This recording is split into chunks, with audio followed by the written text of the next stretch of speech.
कहते हैं बिहार में गरीबी और भूखमरी सबसे बड़ी समस्या है।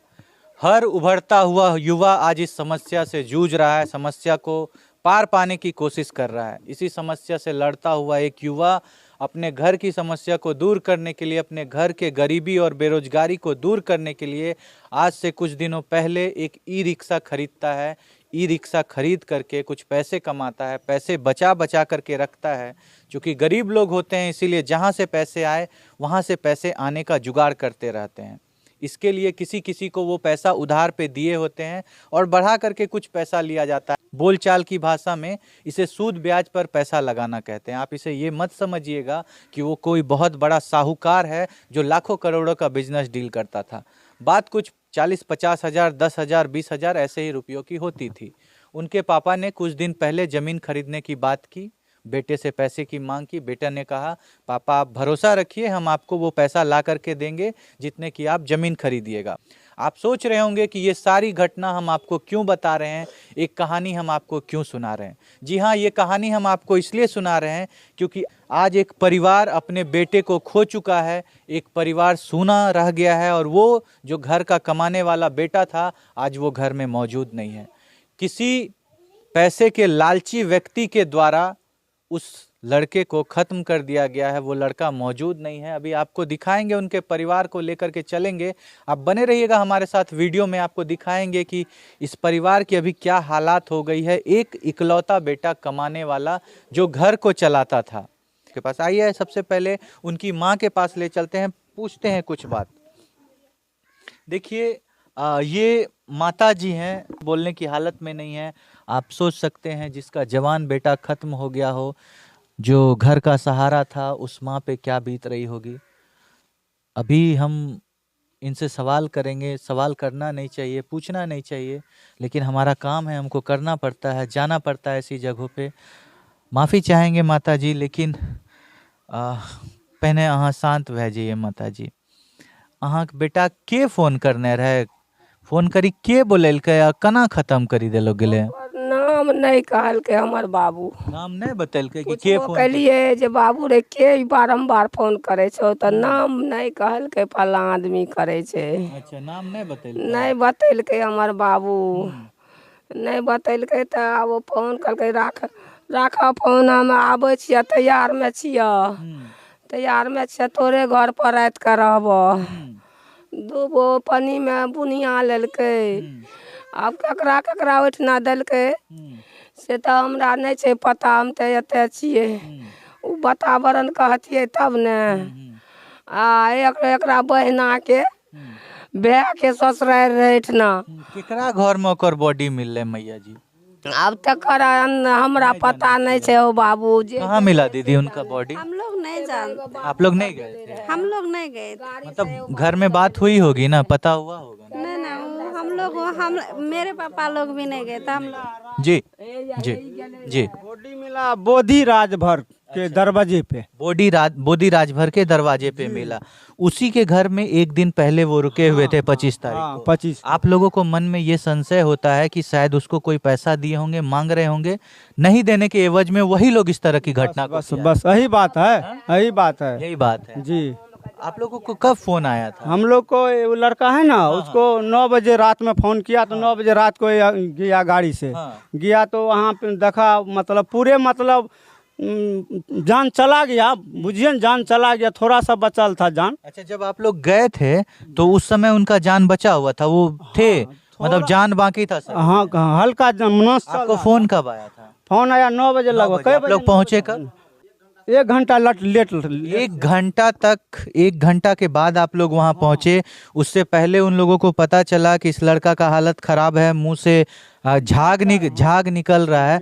वो लोग हॉस्पिटल लेके नहीं गया? नहीं गया, कोई नहीं गया। आप पूछे नहीं कि मेरे बच्चे को, मेरे लड़के को हॉस्पिटल लेके क्यों नहीं गया? क्यों नहीं गया? वह मर्द नहीं था, उस मर्द से न पूछते। वहाँ पे कोई नहीं, खाली एगो महिला था, बाल बच्चा था गाँव में, बाकी मर्द लोग नहीं था? कोई नहीं था, कोई भी नहीं? नहीं, कोई नहीं था गांव में, कोई नहीं था।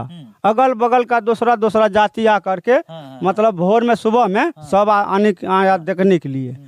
बाद बाकी रात में कोई नहीं आया। कोई वहाँ पे नहीं आया, भी नहीं था? नहीं आया कोई। आप सोचिए, यहाँ पे एक साफ साफ संदेह उत्पन्न हो रहा है किसी लड़के के घर में परिजन को फ़ोन आता है और फ़ोन डायरेक्ट इनके घर में नहीं आता है, फ़ोन किसी पड़ोसी के घर में आता है, तब वो पड़ोसी इनको कहने आता है कि आपका बेटा कहीं मूर्छित है। ये लोग 1.5 घंटे के बाद उस जगह पहुंचते हैं और इस दौरान करीब करीब 1.5-2 घंटा बीत गया होता है।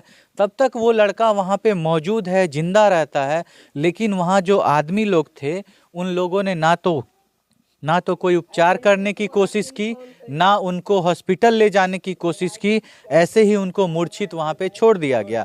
कहा जाता है कि कुछ पैसे का लेन देन था, जो पैसा वापसी मांगा जा रहा था, जिसके कारण इस तरह की घटना की गई है। इस परिवार को इसी तरह का शक है और शक होना जायज भी है, क्योंकि 2 घंटा से कोई आदमी छटपटा रहा है, वो पड़ा हुआ है जमीन पे और आप उसका उपचार नहीं कर रहे हैं, तो यहाँ पे कोई ना कोई संदेह उत्पन्न होता है। ये यहाँ पे उनके पिता हैं, उनका भाई है, थोड़ा बात करते हैं उनसे, जानते हैं कि आप गए हुए थे भैया वहाँ पे। जी, आप कौन लगेंगे उनके? भाई आप उनका भाई हैं? जी ठीक है, आप वहाँ गए थे? जी। जाने के बाद आपका जो भाई है उसके शरीर में जान मौजूद थी? हाँ, थोड़ा सा था, लग रहा मतलब था। लग रहा था कि अभी है ये।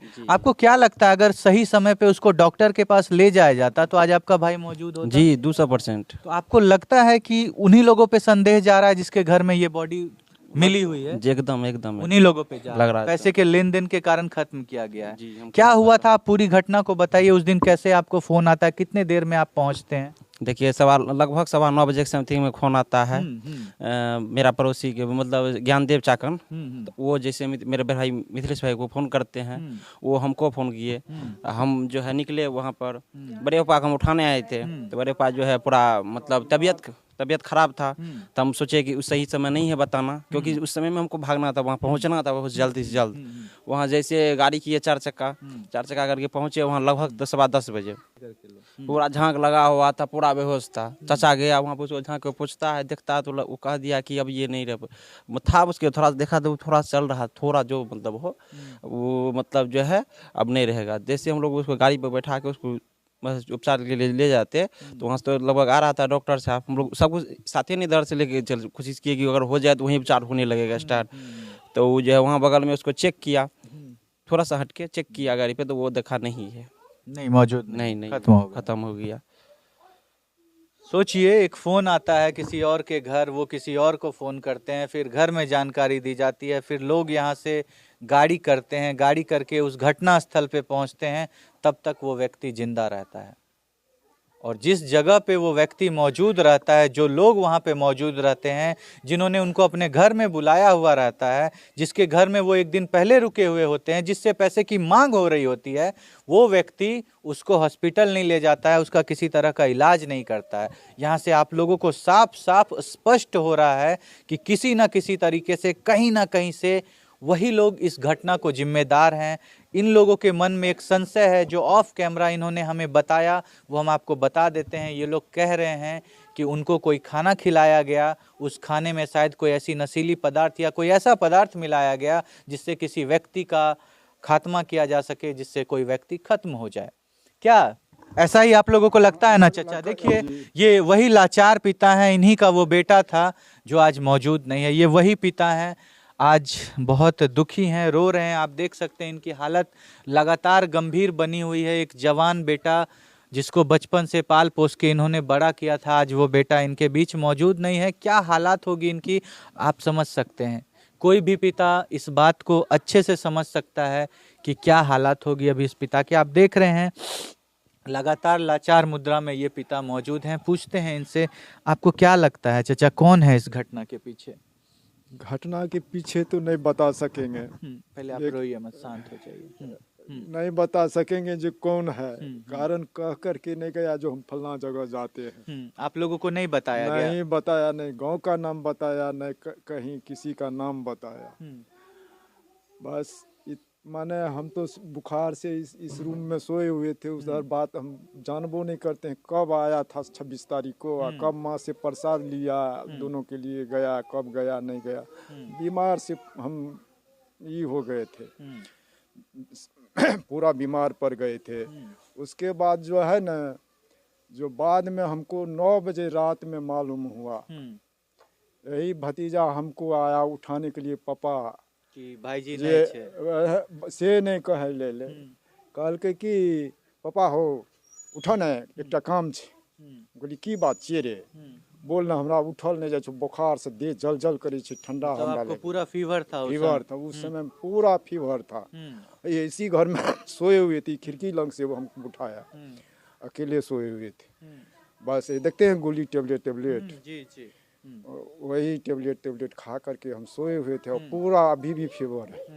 फिर माने सोए हुए थे, ये कहा कि जाइए माने उठो न। हम कहलिए कि जो अभी हम उठ नहीं सकै छियो, नहीं गोली खा सकलियो, गोलियो खाए ले दलकै तो हम फटकार के भगा देलिए। हमरा लाइ सु देह हाथ पूरा एकदम अति भने हम झाँपल छी, उठबो तो हमरा और ठंडा बुझाबै छै। कल के राजदीप समाप्त भए गेल।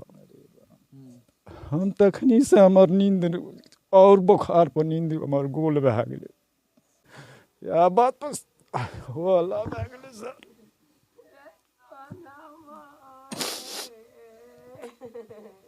देखिए लगातार पिता के आंखों से आंसू आ रहे हैं। आप सोचिए वो रात कितनी लंबी रही होगी, वो रात कैसी रही होगी जिसमें एक पिता इस बोझ के तले एक बात को अपने दिल के अंदर दबाए हुए थे कि मेरा बेटा गुजर गया है, मेरा बेटा मौजूद नहीं है।